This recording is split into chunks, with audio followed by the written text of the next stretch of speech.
অ্যাড্রেসটা জানিয়ে আজকে অলরেডি আমি পৌঁছে গেছি, কিন্তু অনেক অনেক অনেক মানে অনেক মানুষের ভিড়, অনেকই খুবই আনন্দময় লাগছে। তো চণ্ডীশীল একটা মেঘালয়ে অবস্থিত, তো সবাই আপনারা ঈদ মুবারক, মানে ঈদের উপলক্ষে আপনারা ঘুরতে আসতে পারেন। মানে এরকম অসাধারণ একটা জায়গা, সেইটা আমি মানে মুখে প্রকাশ করতে পারবো না, কারণ এখানে যদি আমি হঠাৎ করে আসা হয়েছে, কারণ আমি যদি এখানে স্নান করতে পারতাম নিশ্চয়ই আমার নিজেরই ভালো লাগতো, কিন্তু বাট করতে পারতেছি না, যার জন্য আমার ভালো লাগতেছে না।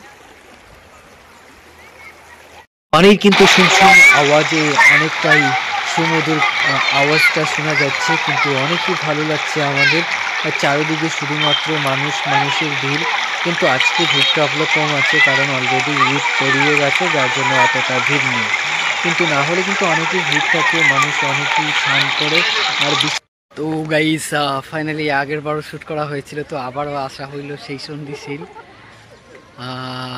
তো ভালো করে আগে কিছু দেখাতে পারিনি, তো আজকে দেখানোর জন্য অল্প হলেও চেষ্টা করব। তো এই চণ্ডীশীল মানে অনেক এত সুন্দর সুন্দর রিভিউ আছে, সেটা আপনাদেরকে বলবো, দেখাবো, ঠিক আছে? দেখানোর জন্য আমি চেষ্টা করব। মানে আর কি বলবো, বসে বসে দেখতেছি পানিগুলো এত ঠান্ডা, আর কি এত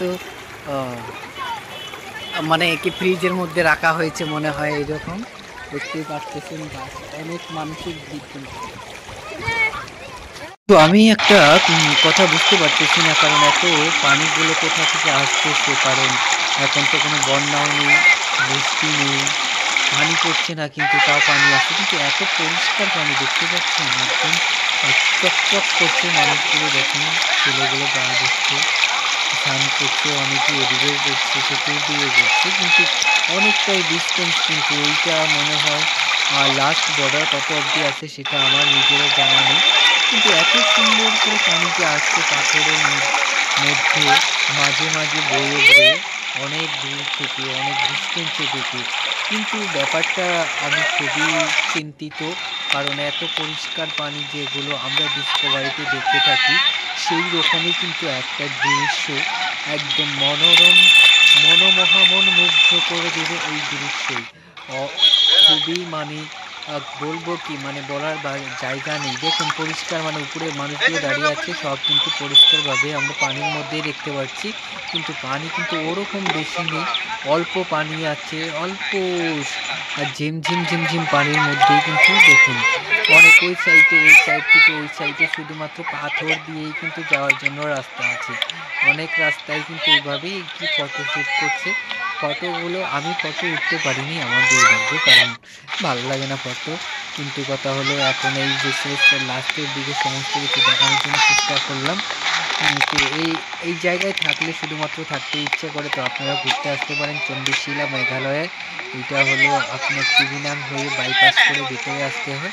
ভিতরের দিকে আসলেই আপনারা দেখতে পারবেন ওই চিভিনাং ব্রিজের নিচ থেকে স্টার্ট হয়, ওইখান থেকে আপনারা পুরা দেখতে পারবেন, ঠিক আছে?